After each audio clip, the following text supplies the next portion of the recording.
So yun mga boss, deliver na natin itong ating speaker box. Door to door natin itong ating speaker box sa ating customer. Ito yung sina-sound check natin mga boss. Ito yung dual D18 na JBL copy.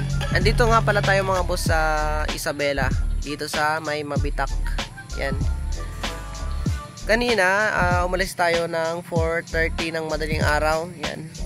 Medyo puyat pa kasi kagabi nag-overtime kami ng kasama ko. Nag-laminate kami ng mga tour case. Yan, kaya nakakaantok talaga. Tapos biyahe pa ng alas 4. Yan. So yung layo nito mga boss, 2 hours. 2 hours mahigit. Yung layo nito, yung biyahe namin.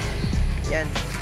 Yung isa may balot, yung isa wala. Kasi hindi natin binalot gawa ng wala nang time na magbalot. So tayo naman na magde-deliver, so safe naman yan. Yan siya. Hindi ko alam kung malinaw yung voice ko dito sa vlog na to kasi nakalimutan ko yung vlogging mic natin, yung wireless mic. Okay, para sa mga nagtatanong mga boss, bakit hindi ko ito pinadala sa drop-in go. So meron kasi akong bad experience sa drop-in go, which is pagka ganito, yung merong screen, hindi pa ako nagpadala na hindi na yupi yung screen niya, lalo na yung mga ganito, yung screen na yan mga boss. Yan, wala pa tayong karton na matigas para ibalot dito para safe yung kanyang screen. Kasi minsan nayuyupi talaga yan kahit gaano katibay yan. Malapit lang naman, kaya door ko na lang i-deliver sa ating customer. Yan, same lang naman yung gastos sa gasolina tapos sa pamasahe nito sa drop and go. Mga nagtatanong ng sukat nito mga boss, yan, syempre hindi naman tayo madamot sa mga sukat nitong ating mga speaker box. So ituturo ko sa inyo kung ano yung mga measurement. Tapos itong screen na to mga boss, nabili ko lang yan sa Shopee. So ito siya mga boss, yan. Tuturo ko sa inyo kung ano yung sukat nito. Yan. Actually meron ako pinaggayahan lang naman ito tapos nagkaroon lang ng konting adjustment. Yan, medyo hindi pa natin napupunasan. Madumi siya. Kasi nung sinound check natin kahapon, yan, binasayan ng tubig.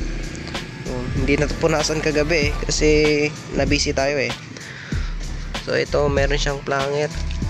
Yan, sa mga gustong malaman yung sukat nito mga boss, yan ilalagay ko na lang dyan sa screenshot nyo na lang para masundan nyo ng ayos.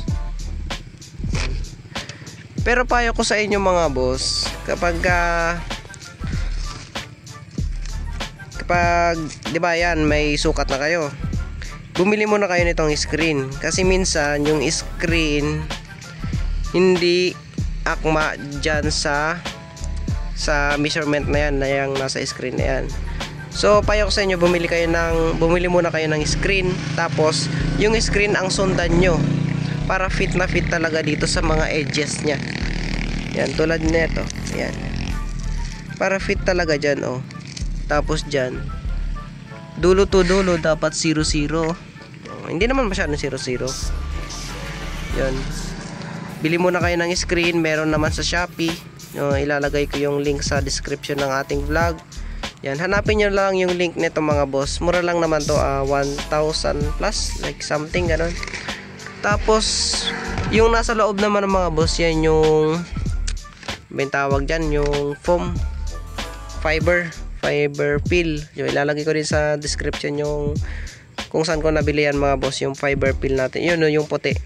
Yan, pampalambot daw yan, ewan ko ba. So yun, tapos itong handle natin mga boss, yan, dual handle yan.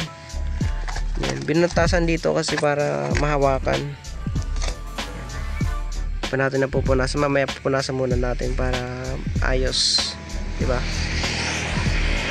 So yun mga boss, wala pa tayong exact location dito sa ating customer. So tatawagan ko muna siya kung nasaan siya dito banda para maipadala na natin itong ating speaker box.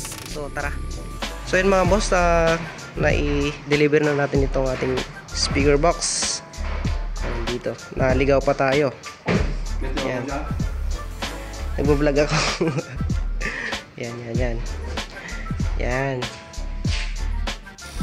So yun mga boss, na-deliver na yung ating box. Ayan. At binigyan pa tayo ng 2 spam. Ayan o, napakabait. 2 spam. Pang tagisara kami nito kasama ko yun. Yun, so subscribe to my channel.